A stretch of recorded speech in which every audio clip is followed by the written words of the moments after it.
بسم اللہ الرحمن الرحیم۔ السلام علیکم۔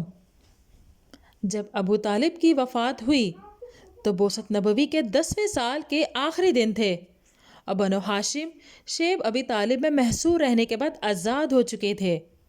ابو طالب نبی اکرم صلی اللہ علیہ وآلہ وسلم کی حفاظت اور مدد کرتے تھے۔ قریش ان کا احترام کرتے تھے۔ جب ابو طالب کا آخری وقت آیا تو مشرکین کے سردار جمع ہوئے اور انہیں اپنے آبائی دین پر قائم رہنے کی تلقین کرنے لگے۔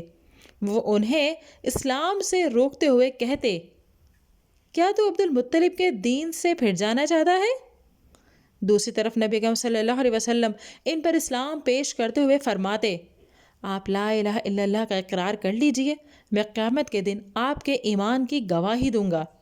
لیکن ابو طالب نے کہا، اگر مجھے قریش کی طرف سے آر دلانے کا ڈر نہ ہوتا کہ اب مرتے ہوئے کلمہ پڑھ رہا ہے تو میں ضرور تیری آنکھیں ٹھنڈی کر دیتا۔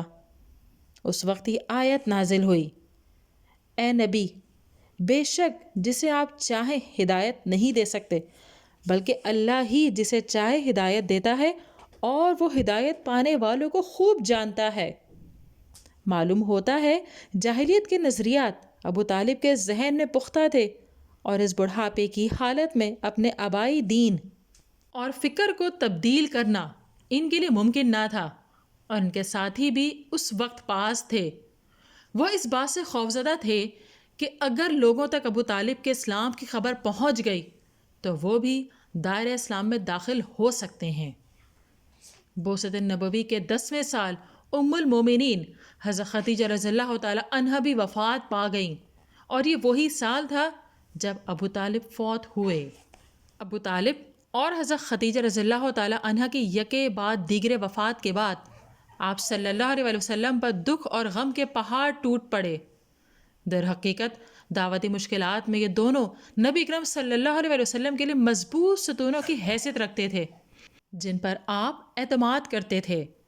ابو طالب نبی اکرم صلی اللہ علیہ وسلم کا قوم کے مقابلے میں دفاع کرتے اور حضرت خدیجہ رضی اللہ تعالی عنہا گھر کی چار دیواری میں آپ صلی اللہ علیہ وسلم کی مشکلات اور دکھ کم کرنے کی کوشش کرتیں۔ اب ان دونوں کی وفات کے بعد کفار قریش اس دلیری سے آپ صلی اللہ علیہ وسلم کی مخالفت کرنے لگے جو ابو طالب کی زندگی میں ممکن نہ تھی۔ اب نبی اکرم صلی اللہ علیہ وسلم کی زندگی میں ایک ایسے مشکل ترین مرحلے کی ابتدا ہوئی جس میں آپ صلی اللہ علیہ وسلم نے بہت سی مشکلات، کٹھن مراحل، تکالیف اور آزمائشوں کا سامنا کیا، کیونکہ آپ صلی اللہ علیہ وسلم اب میدان میں اکیلے تھے اور اللہ تعالیٰ کے سوا کوئی یار و مددگار نہ تھا۔ اس مخالفت و اذیت کے باوجود آپ صلی اللہ علیہ وسلم اپنے رب کا پیغام پوری دنیا تک پہنچانے کی کوشش کرتے رہے۔ نبی اکرم صلی اللہ علیہ وسلم نے اتنی تکالیف برداشت کیں کہ پہاڑ بھی برداشت نہ کر سکتے تھے، اور اتنی مشقتیں اور آزمائشیں آئیں کہ وہ شہر جہاں آپ صلی اللہ علیہ وسلم پیدا ہوئے اور وہاں کا ہر چھوٹا بڑا آپ صلی اللہ علیہ وسلم کو جانتا تھا، آپ کو چھوڑنا پڑا اور اسلامی دعوت پیش کرنے کے لیے کسی دوسرے شہر اور دوسری قوم کا انتخاب کرنا پڑا۔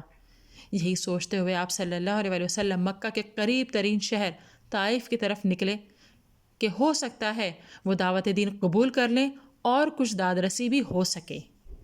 ناظرین، اگر ویڈیو پسند آئی ہے تو اسے لائک کیجئے، شیئر کیجئے، کمنٹ دیجئے اور چینل کو ضرور سبسکرائب کیجئے۔